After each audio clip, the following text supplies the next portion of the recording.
Okay, this is episode 14, recording as of March 30th, 2025.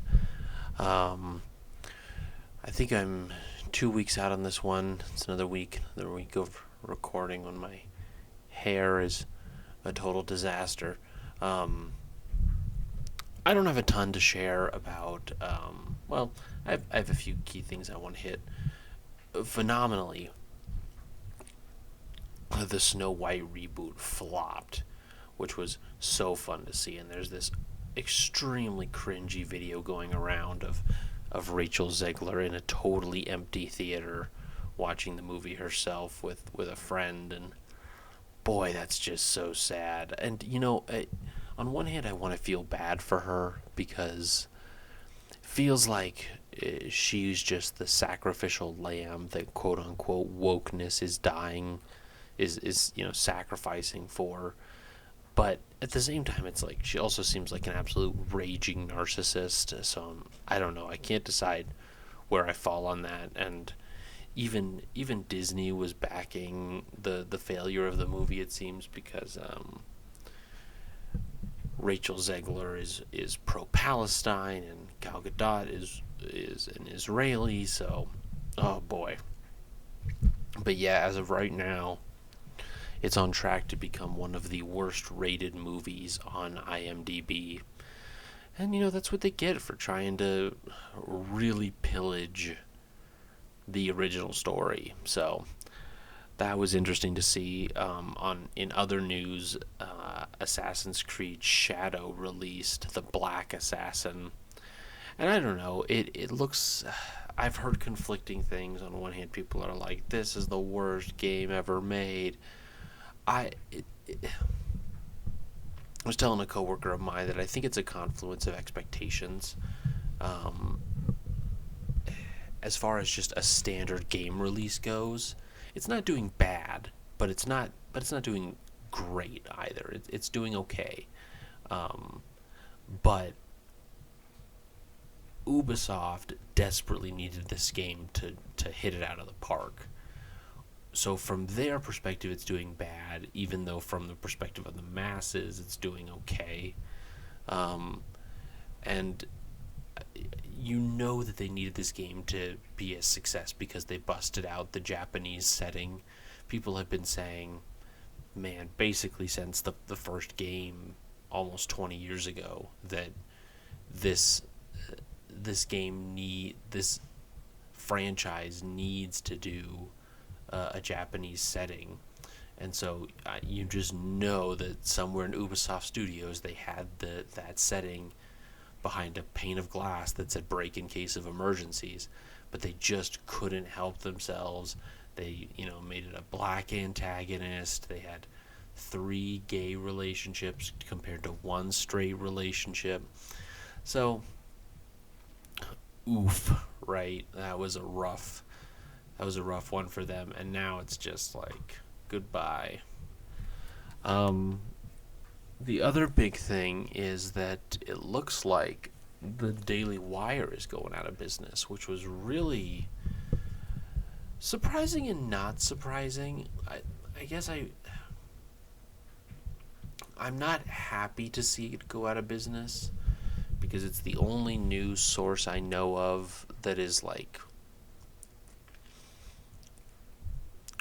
really conservative, but also like I don't know what they've been thinking. Like they keep expanding into these projects that I just didn't know how they were sustaining because even Ben Shapiro, who's undoubtedly the quote unquote poster child of the Daily Wire, wasn't receiving anywhere near the views that like Brett Cooper was getting per video.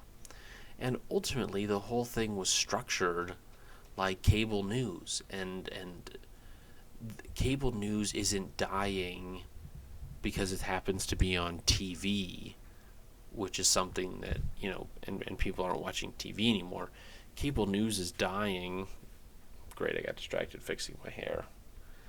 Cable news is dying because people don't like the format anymore and they have other options. So, yeah, both of their CEOs stepped down within like a week of each other. They've hired bankruptcy attorneys.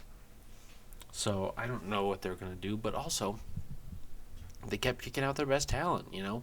Brett Cooper left, Candace Owens left, and those were detrimental. I mean, don't get me wrong, Ben Shapiro has his, well, let's own the libs, and Matt Walsh, at the very least, has those really good documentaries, but that's not, I'm sorry, that's just not enough to keep the scale of business going that they wanted to.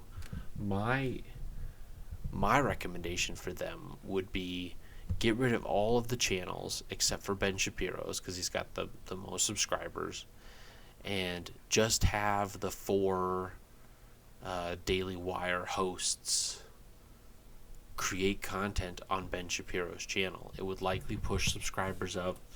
There'd be more content in general, and maybe it would keep the channel alive, or keep the business alive in some form or another. But I just don't know. But you know, I'm not beyond upset about it. It's just sort of sad to see them go. Anyway, though, those are the big news related things that have been going on the past week or so. A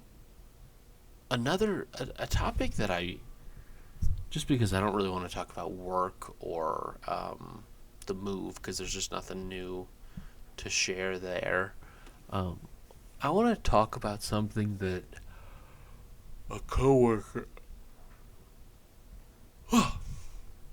Jeez, that's what I get for recording at 5 in the morning.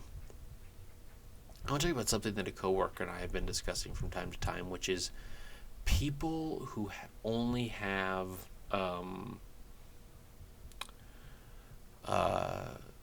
two steps in their problem solving, essentially. So, and the example we use is, I think you have a lot of people currently who believe that almost every problem has a really simple solution. So, for example, I think the easiest one is homelessness. So you take one of these people who says, and you say, hey, we have a homeless problem in this country. And they say, okay, we'll just give them homes. And it's like, well, okay, you can say that, and that's a nice thought, but why don't they have homes? And, you know, for the vast majority of them, it's just because, you know, a lot of them are addicted to hard drugs. And, you know, I spoke to a large portion of those people in high school. I mean, not of the people in general, but I spoke to quite a few of the people in my local area that were homeless, and almost all of them were like, nope, I don't want to work, I don't want to have a mortgage, I don't want to do that, I just want to panhandle on the side of the road and do drugs. And I think that's sort of the driving force behind a lot of politics these days, which is that people who aren't really paying attention or don't really want to spend the time to understand the issues hear things like, oh, we have a homelessness problem. They're like, okay, well, I can grapple with that. What's the solution? And then you just have a politician that comes out and paints a really nice picture of, oh, well, we're just going to give them homes. And I think you have a lot of very useful idiots who essentially are like, yeah, okay, good. Give them homes. Problem solved. And of course it's like, oh, well, that's gonna cost the taxpayers billions of dollars, and then at the end of the day, they're just gonna destroy those homes, and then they're gonna refuse to live in them because nobody's coming in to clean them, and they're gonna get covered in needles and human feces. And so I don't know. I just don't. So the question I'm dealing with now is, what is the equivalent of that on the opposite side of the aisle, right? Because, like, for as long as I can remember, politics in my life has been pretty highly dominated by the left.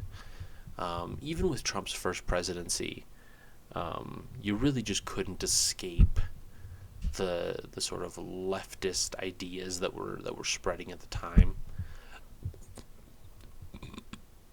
So think it's pretty clear with Trump's election that the needle is going to shift conservative for the next handful of years. And I don't know what that looks like from a conservative side, because presumably there are people on both sides who are, that first order, second order problem solver. And I guess maybe it's like, because the whole idea, right, is that the left is all about, the right is all about preserving the hierarchy. So they're like, hey, we have a hierarchy, it's based on merit, it's important that that hierarchy be maintained for the sake of society. And the function of the left is supposed to be, hey, a hierarchy will inevitably produce dispossessed people who end up at the bottom of it. And you have to make sure those people aren't so dispossessed that they decide to just buck the whole system. So, and dispossessed people are the kind of people that are going to have those kind of problems that are more complicated, like, hey, we don't have homes. Okay, well, why don't you have homes? Things like that. So I guess I don't know. I'll be curious to see over the next handful of years who comes out of the woodwork and is like, hey, I don't know. I can't even think of an example. Maybe it's an element of like, it's not a like for like thing. The left inevitably runs into this problem, but the right will inevitably run into a different but just as detrimental problem. I could see that being the case, but I don't know. So I'm excited to find out, though. I think it's been nice seeing that what I've always said about politics is true, that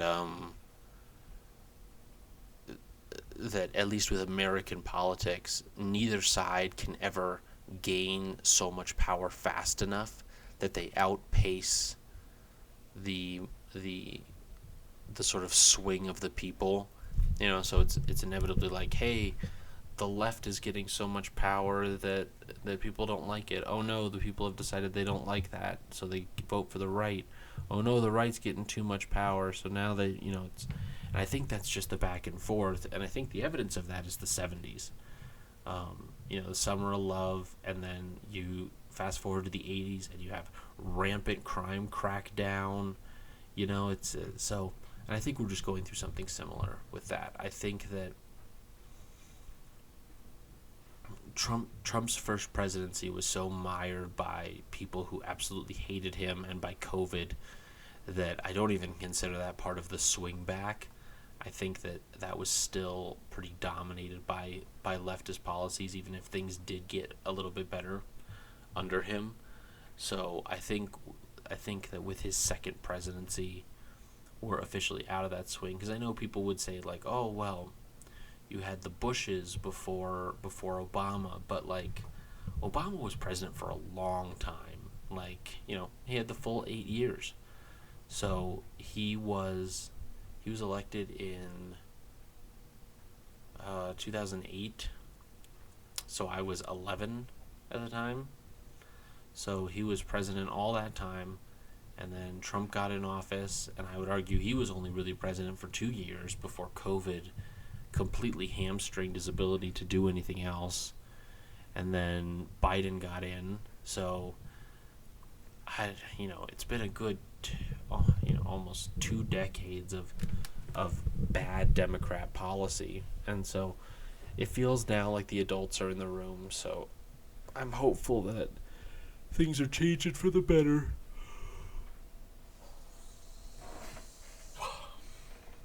Anyway,